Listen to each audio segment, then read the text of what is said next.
ओम बिरला जी, honourable speaker साहब, मैं धन्यवाद करना चाहूँगा आपका कि आपने इस कार्यक्रम के लिए अपना समय दिया। रात्रि को आप 3 बजे के करीब पहुँचे और पहाड़ का आपने पहली बार अवलोकन किया, समस्याओं को जाना। इस पहाड़ी प्रदेश में आपका हार्दिक स्वागत है। राज्यसभा के हमारे चेयरमैन साहब हरवंश नारायण सिंह जी, श्री कुलदीप सिंह पठानिया जी, विनय कुमार जी जो कि डिप्टी स्पीकर है, हमारे दिल्ली के स्पीकर विजेंद्र गुप्ता जी, मोहन सिंह बिश ji deputy speaker, Abhay Verma ji chief whip, Shikha Rai ji member, Jitendra Mahajan member, Punjab के हमारे speaker Kultar Singh ji, Sardar Jai Krishna Singh Rori ji deputy speaker, Sardar Kulwant Singh Pandori ji MLA, Sardar Manjit Singh Bilaspur MLA, Shrimati Narinder Kaur MLA, Mubarak Gul ji chief whip, Nizamuddin Bhatt chief whip, Mir Mohammad Fayaz chief whip PDP, Harvinder कल्याण स्पीकर, भगवान दास एमएलए, जोगिंदर सिंह राणा जी एमएलए, कृष्ण मीडा जी deputy speaker, Ram Kumar Kashyap ji government chief whip, Ghanshyam Das MLA, Uttar Pradesh के हमारे speaker Satish Mahana जी, Telangana legislative assembly के गदम प्रसाद Kumar ji, Telangana legislative council के गुटाक Sikandar Reddy ji chairman, Karnataka legislative assembly के Shri UT खड्डर Farid speaker जी, श्री हर्षवर्धन चौहान जी जो कि हमारे parliament minister है, श्री यादविंदर गोमा जी, उत्पल कुमार सिंह जी जो कि secretary general Lok Sabha, PC Modi ji secretary general Rajya Sabha. सर्वप्रथम तो मैं आप सबका इस सम्मेलन में आने के लिए हार्दिक स्वागत करता हूं, आपका हार्दिक अभिनंदन करता हूं। यह हमारे लिए अत्यंत सम्मान और गर्व का विषय है कि हिमाचल प्रदेश के धर्मशाला स्थित तपोवन विधानसभा भवन में राष्ट्रमंडल संसदीय संघ भारत क्षेत्र जोन 2 के प्रतिष्ठित सम्मेलन का आयोजन किया जा रहा है। इस सम्मेलन में जोन 2 के अंतर्गत आने वाले राज्यों दिल्ली, हरियाणा, पंजाब और जम्मू कश्मीर से पधारे सभी प्रतिनिधियों का मैं विशेष रूप से स्वागत करता हूं। यह सम्मेलन लोकतांत्रिक संस्थाओं को अधिक सक्षम और उत्तरदायी बनाने की दिशा में एक अहम प्रयास है। मुझे इस बात की खुशी है कि कर्नाटका, असम, उत्तर प्रदेश, गुजरात, महाराष्ट्र और तेलंगाना की विधानसभाओं के माननीय अध्यक्ष इस सम्मेलन में विशेष अतिथि के रूप में उपस्थित होने थे, लेकिन कर्नाटका, असम और गुजरात के किसी कारणवश वो आ नहीं सके। अतः आप सबको यहाँ आने हमारे लिए सम्मान की बात है। आपका सहयोग और संवाद लोकतंत्र को और अधिक सशक्त बनाएगा। इस सम्मेलन का उद्देश्य विधायी प्रक्रियाओं को अधिक सुदृढ़ बनाना, लोकतांत्रिक संवाद को बढ़ावा देना और क्षेत्रीय सहयोग को प्रोत्साहित करना है। मुझे विश्वास है कि यह मंच विचारों के आदान प्रदान का उत्कृष्ट माध्यम बनेगा और इसमें सभी सदस्यों को आपसी अनुभवों से सीखने का अवसर मिलेगा। हिमाचल प्रदेश सरकार लोकतांत्रिक मूल्यों की रक्षा और विधायी पारदर्शिता को बढ़ाने के लिए सदैव संकल्पबद्ध है। हमारी सरकार और हमारी विधानसभा लोकतांत्रिक आदर्शों को मजबूती देने, तकनीक के माध्यम से सुशासन को बढ़ावा देने और आम जन में से सीधा जुड़ाव सुनिश्चित करने के लिए निरंतर कार्य कर रही है। हिमाचल प्रदेश ने वर्ष 2014 में देश की पहली पूर्णतः पेपरलेस विधानसभा बनकर डिजिटल विधायी प्रणाली की दिशा में ऐतिहासिक पहल की है। ई विधान प्रणाली ने न केवल हमारे कामकाज को अधिक पारदर्शी और सुलभ बनाया है, बल्कि कागज की खपत कम कर पर्यावरण संरक्षण में महत्वपूर्ण योगदान दिया है। सभी माननीय विधायक ई मोबाइल ऐप के माध्यम से अपने क्षेत्र की जानकारी और फीडबैक समय पर प्राप्त कर पा रहे हैं, जिससे सुशासन को बल मिला है। भारत सरकार द्वारा विकसित नेवा यानी नेशनल ई विधान एप्लीकेशन को हिमाचल प्रदेश विधानसभा ने 11 जनवरी 2024 से पूरी तरह से अपनाया है। प्रदेश विधानसभा ने तकनीकी नवाचार को अपनाते हुए पारंपरिक कार्य प्रणाली में आमूल-चूल परिवर्तन किए हैं।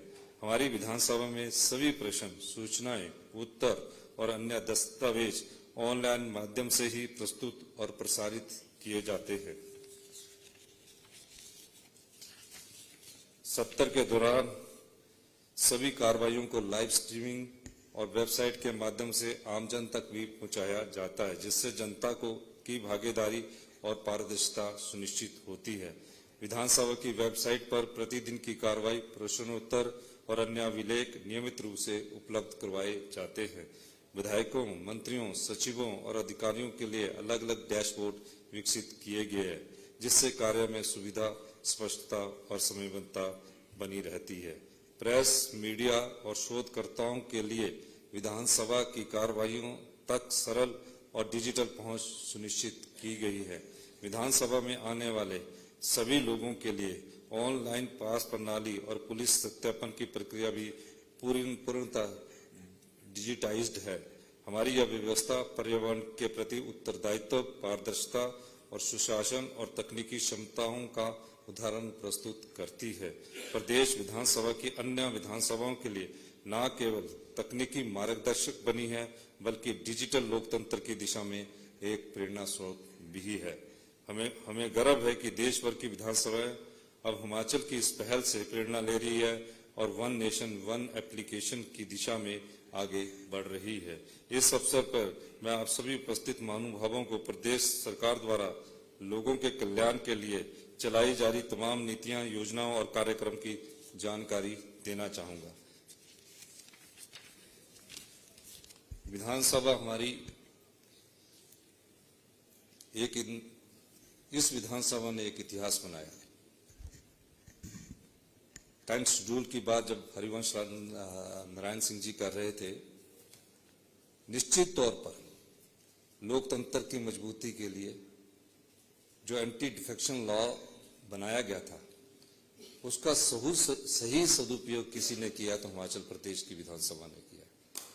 और इसके लिए मैं हमारे अध्यक्ष कुलदीप सिंह पठानिया जी को बहुत बहुत शुभकामनाएं देना चाहता हूं।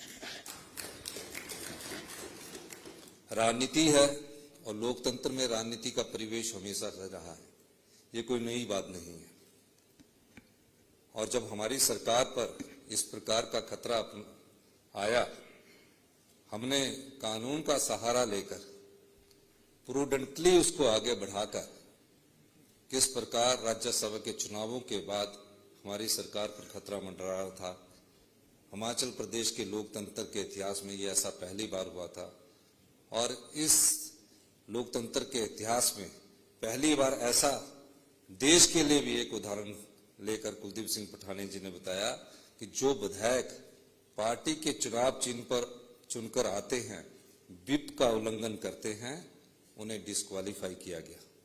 इससे भी एक कदम बढ़कर हमारी सरकार ने एक और कानून बनाया कि जो डिस्क्वालिफिकेशंस के दायरे में जो लोग आएंगे, अगर वो दोबारा विधायक बन जाते हैं तो वो पेंशन और प्रिविलेज के हकदार नहीं होंगे। वो गवर्नर की असेंट के लिए अभी पड़ा है। तो इस विधानसभा के स्पीकर ने, इस सरकार ने देश के लिए जहां डिजिटल का मार्ग खोला है, वहां डिस्क्वालिफिकेशन किस तरह से होना उसका मार्ग भी माननीय स्पीकर साहब के लिए खोल दिया है। गुड गवर्नमेंट के लिए गुड गवर्नेंस का होना जरूरी है। अच्छे शासन के लिए अच्छे प्रशासन का होना जरूरी है। जब से हमारी सरकार आई है, सत्ता पक्ष और विपक्ष में वाद विवाद होता है, संवाद होता है और उसके बाद हम आगे बढ़ते हैं। हमारी सरकार बनने के बाद इस प्रदेश की जो भौगोलिक स्थिति है, इस पहाड़ी क्षेत्र की अपनी चुनौतियां हैं। पंजाब की अपनी चुनौतियां होती है, हरियाणा की अपनी चुनौतियां हैं, उत्तर प्रदेश की अपनी चुनौतियां हैं। पर हमारी सरकार ने अपने प्राकृतिक सौंदर्य को देखते हुए व्यवस्था परिवर्तन करने की जब सोची और इस व्यवस्था परिवर्तन के कारण जो सार्थक परिणाम आए हैं, मैं उसका उल्लेख आपके सामने करना चाहता हूं। मैं नीति आयोग से भी मिला, मैं भी माननीय अध्यक्ष महोदय से भी बातचीत कर रहा था। माननीय अध्यक्ष महोदय, पहली बार आप हिमाचल प्रदेश में आए हैं। जो नीतियां बनती हैं वो पूरे देश के लिए एक प्रकार से एक नीति बनाई जाती है। मेरा यह मानना है कि across the country hill states के लिए एक अलग से नीति होनी चाहिए। क्योंकि मेरा ये अभिभाषण के बाद मैं यहाँ इस चर्चा में भाग नहीं ले पाऊंगा, तो मैं कुछ बातें कहना चाहूंगा। पूरे हिल स्टेट जो भी इंडिया में है, और कोई भी राष्ट्र तब तक उन्नति नहीं कर सकता जब तक कि उसके राज्य उन्नति में उसके बराबर के भागीदार ना हो। चाहे उत्तराखंड है, चाहे जम्मू कश्मीर है, चाहे नॉर्थ ईस्ट है। अगर आप जो प्लेन के राज्य उनके नियम लागू करेंगे तो कभी भी इन हिल स्टेट्स का विकास नहीं हो पाएगा। इसलिए अक्रॉस हिल स्टेट्स की अलग नीति होनी चाहिए। मैं इस मंच का प्रयोग इसलिए भी करना चाहता हूं कि माननीय लोकसभा के स्पीकर यहां बैठे हैं और हमारे दर्द को और हमारी आवाज को आप सुनेंगे। पंजाब में कोई नदी नहीं बहती है, हरियाणा में कोई नदी नहीं बहती है। जो भी नदियां पंजाब को जाती है वो हिमाचल प्रदेश और जम्मू कश्मीर से जाती है। 5 नदियां हिमाचल प्रदेश से जाती है। अब हिमाचल का रिसोर्स क्या है? जीएसटी लगने के बाद हिमाचल को सबसे ज्यादा नुकसान हुआ है, क्योंकि जीएसटी जो है कंज्यूमर बेस्ड है। हम एशिया के बद्दी के फार्मा हब है बिगेस्ट। जीएसटी लगने से पहले हमें 4000 करोड़ रुपया बद्दी के एरिया से आता था, और जीएसटी लगने के बाद 200 करोड़ रुपया भी आज हमको नहीं मिल पा रहा, क्योंकि हमारी जो पॉपुलेशन है वो 75 लाख है। भविष्य में कभी भी हम 1 करोड़ पहुंच ही नहीं पाएंगे, क्योंकि हमारी जो पॉपुलेशन है वो डिक्लाइनेशन की तरफ जाने शुरू हो गई है। तो हमें जीएसटी का कभी लाभ ही नहीं मिल पाएगा। तो किस चीज से लाभ मिले हमें? हमने उस पर विचार विमर्श किया और पाया कि इस प्रदेश के पास जो बहता हुआ पानी है वो हमारा सबसे बहता हुआ सोना है। मैं एक उदाहरण देना चाहूंगा आपको। जब हम पंजाब के भाग थे, पंजाब हमारा बड़ा भाई है, पंजाब के जब भाग थे तो पंजाब ने सब प्रकार से तरक्की की। आज जब हमारे अधिकारों की बात आती है तो हमारी आवाज छोटे प्रदेश होने के कारण लोकतंत्र के उस मंच पर उतनी जोर से नहीं उठा पाते हैं जितना यूपी वाले अपने जोर से उठा सकते हैं। हिमाचल प्रदेश का कुल बजट 58,000 करोड़ का है। 52,000 करोड़ रुपया हमारे पास कुल है, 6,000 करोड़ का होल है। और एक हमारे ही पानी से जो बड़ी कंपनी बनी SJVN, सतलुज जल विद्युत निगम लिमिटेड, उसका पिछले 35 साल में वो 67,000 करोड़ की कंपनी बनी। ये कैसे हुआ? ये इस प्रकार हुआ कि जब हमारे पास पैसे थे नहीं, हम 12,000 मेगावाट पावर हार्नेस करते हैं हाइड्रो। हमारे पास हमें फ्री रॉयल्टी मिलनी चाहिए थी। जो रॉ मटेरियल है वो तो वाटर है। आप थर्मल का यूनिट लगाते हो और थर्मल यूनिट के बाद आपका माइनिंग की कॉस्ट पड़ती है, ट्रांसपोर्टेशन की कॉस्ट पड़ती है, पर हाइड्रो में कभी कॉस्ट नहीं बढ़ेगी, क्योंकि रॉ मटेरियल वाटर है और फिनिश गुड इलेक्ट्रिसिटी है। हम उस अधिकार की भी लड़ाई लड़ना चाहते हैं कि हमें अपने रिसोर्स जो है वो हमें पानी के रूप में हमारे रिसोर्स को माना जाए और हमें उसका उचित अधिकार मिलना चाहिए। ये बात मैं इसलिए कह रहा हूं कि जहां भी प्रदेशों में जाओगे उसका अब इंडस्ट्रीज का कोई बड़ा फायदा नहीं रहा। हाइड्रो का फायदा है, टूरिज्म का फायदा है, डेयरी इंडस्ट्रीज का फायदा है जो हमारी प्रकृति ने हमें दिया है, और इन चीजों को हम आगे बढ़ाने के लिए हमारी सरकार ने प्रयास किया। तो वाटर को हम एक वेल्थ मानते हैं और हम मैंने कई प्लेटफार्म पर यह बात उठाई, नीति आयोग के सामने भी बात उठाई और माननीय प्रधानमंत्री जी ने भी उसे स्वीकार किया कि पहाड़ों में उद्योग लगाना बहुत मुश्किल काम है। रॉ मटेरियल की कीमत ही बहुत ज्यादा बढ़ जाएगी, पानी ही इनका रॉ मटेरियल है, इनको इनके जो अधिकार है उनको हम सुरक्षित करेंगे।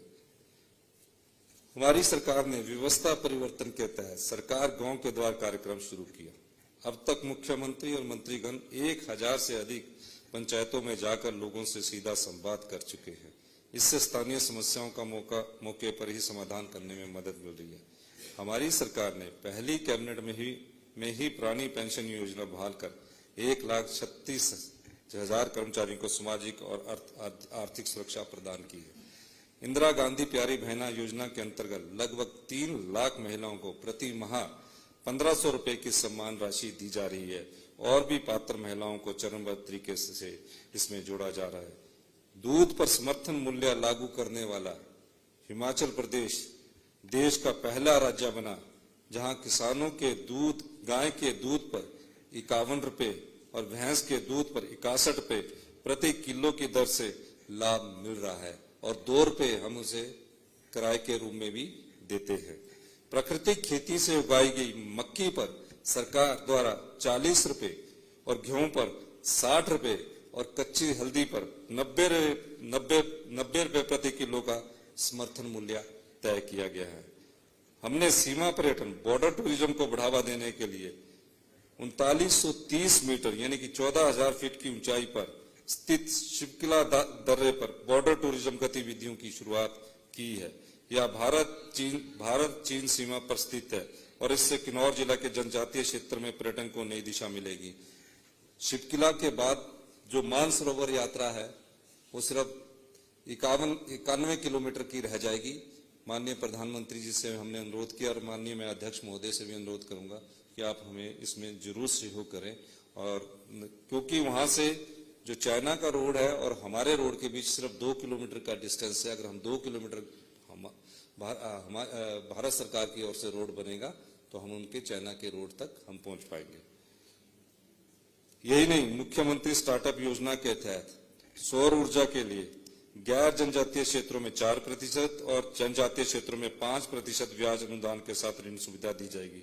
लघु किसानों और पशुपालकों के लिए 300 रुपए प्रति क्विंटल की दर से जैविक खाद और वर्मी कंपोस्ट किनने की सुविधा शुरू की गई है। युवाओं के लिए 680 करोड़ रुपए की राजीव गांधी स्टार्टअप योजना शुरू की गई है, जिससे हजारों युवाओं को स्वरोजगार का अवसर मिल रहा है। शिक्षा के क्षेत्र में क्रांतिकारी बदलाव लाते प्रदेश में हर विधानसभा क्षेत्र में अत्याधुनिक Rajiv Gandhi day boarding school खोले जा रहे हैं। साथ ही डॉक्टर YS परमार छात्र ऋण योजना और सुख शिक्षा योजना से अब तक 2000 से अधिक विद्यार्थियों को शिक्षा में सहायता मिली है।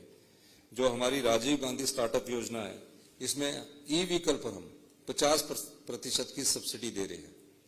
यानी कि किसी ने गाड़ी 30 लाख की खरीदी, हमारी सरकार उसको 15 लाख रुपया सब्सिडी के रूप में दे रही है।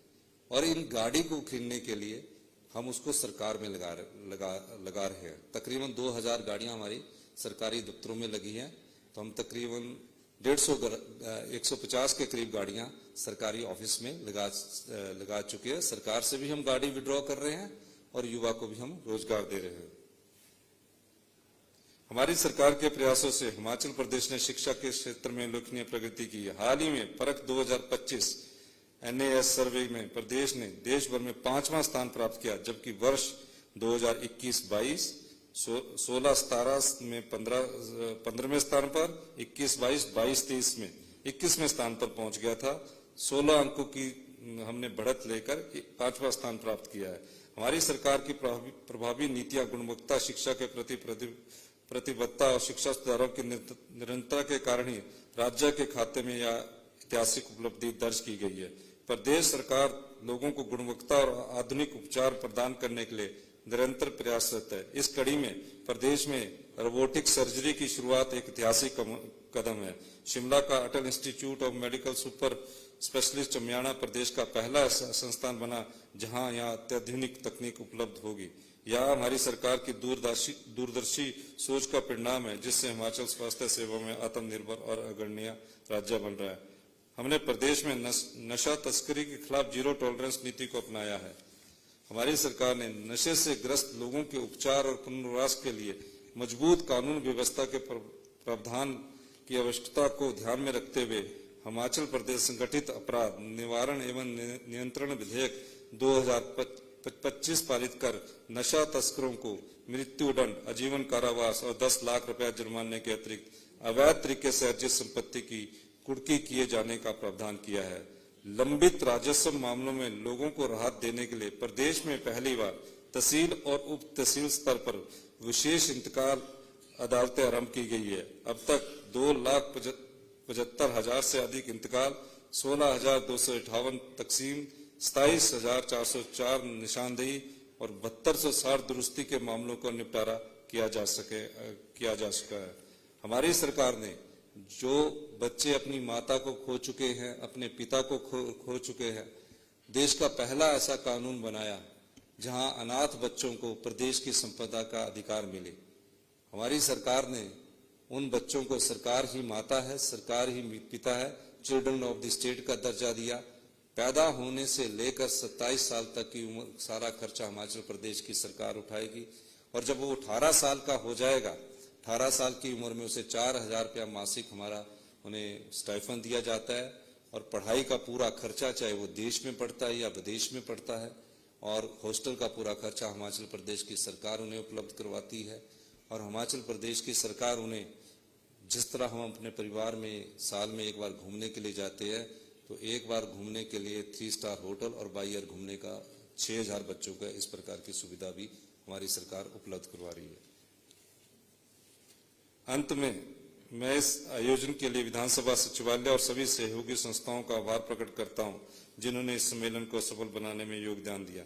मैं सभी प्रतिनिधियों को शुभकामनाएं देता हूं और आशा करता हूं कि यह सम्मेलन विचारों की समृद्धि और लोकतंत्र की मजबूती का वाहक बनेगा। मैं एक बार पुनः सभी माननीय अतिथियों, प्रतिनिधियों और प्रतिभागियों का सम्मेलन में सहभागिता के लिए हृदय से धन्यवाद करता हूं। आप सभी का यहाँ आना हिमाचल प्रदेश के लिए गर्व का विषय है। मुझे विश्वास है कि यह सम्मेलन हम सभी के लिए ज्ञान, अनुभव और प्रेरणा का स्रोत बनेगा। मैं माननीय अध्यक्ष महोदय के सामने एक बात और कहना चाहूंगा कि वन नेशन वन इलेक्शंस की तरफ हम जा रहे हैं और मैं आपसे चाहूंगा कि एक और कानून का फ्लॉ है। बाय इलेक्शन हमारा 6 महीने की जगह 1 साल में होना चाहिए, ताकि 1 साल के भीतर जब हमारे कोड ऑफ कंडक्ट लग जाता है, बार बार वो प्रभाव पड़ता है। तो हमारी बात को इसको मैंने माननीय पार्लियामेंट मिनिस्टर से भी रखा है कि बाय इलेक्शन पूरे देश में अगर 1 साल के अंदर 1 महीने के भीतर हो तो बार बार इलेक्शन कोड ऑफ कंडक्ट नहीं लगेगा। और क्योंकि ये अमेंडमेंट्स कॉन्स्टिट्यूशनल होना है तो इसमें आपकी हस्तक्षेप का भी जरूरी होगी और आपसे हम अनुरोध भी करेंगे। मैं एक बार फिर से कुलदीप सिंह पठानिया जी का बहुत बहुत धन्यवाद करना चाहता हूं और माननीय हमारे जो लोकसभा के स्पीकर है ओम प्रकाश बिरला जी, आप हिमाचल प्रदेश में आए, जब आपने अपनी आंखों से प्रदेश को देखा है। हिमाचल प्रदेश बहुत सुंदर प्रदेश है, इसके प्राकृतिक सौंदर्य को बनाए रखने का जिम्मा हम हिमाचल के लोगों के है और हमारा ये प्रयास रहता है कि प्रदेश जो कि नॉर्दर्न इंडिया का लंग्स कहलाते हैं, क्योंकि ऑक्सीजन हमारे यहाँ फॉरेस्ट लैंड 68% है, 32% लैंड ही हिमाचल के लोगों के पास है, 28% फॉरेस्ट है। जब यहाँ 68 फॉरेस्ट लैंड है, 28% फॉरेस्ट कवर है, तो उसके अलावा जब आपको स्वच्छ जलवायु चाहिए, अच्छी ऑक्सीजन चाहिए, तो हिमाचल के जंगलों से ही जाती है दिल्ली तक। तो हम अपने पेड़ों को भी प्रोटेक्ट करके रखते हैं, या पेड़ काटने पर सजा का प्रावधान है। तो पर हमारी परिस्थितियां राज्य की अन्य राज्यों की परिस्थितियों से अलग है। मैं एक बार फिर से आपका यहाँ आने पर बहुत बहुत धन्यवाद करता हूँ। मैं हरिवंश नारायण सिंह जी का भी, जो कि पहले भी हमारी इनसे मुलाकात हुई है, आपका भी यहाँ आने पर धन्यवाद करता हूँ। और आप आज अपना जन्मदिन इस देव भूमि पर मना रहे हैं, इसके लिए भी भगवान का आशीर्वाद आपके साथ है, साथ में आपके अध्यक्ष जी, हमारा सबका आशीर्वाद हमारे साथ है। इन्हीं शब्दों के साथ मैं सभी राज्यों से आए अध्यक्ष महोदय, उपाध्यक्ष महोदय, विधायकगण, chief whip, deputy chief whip का भी हिमाचल के देवभूमि में आने पर हार्दिक स्वागत करता हूँ। धन्यवाद। जय हिंद, जय भारत।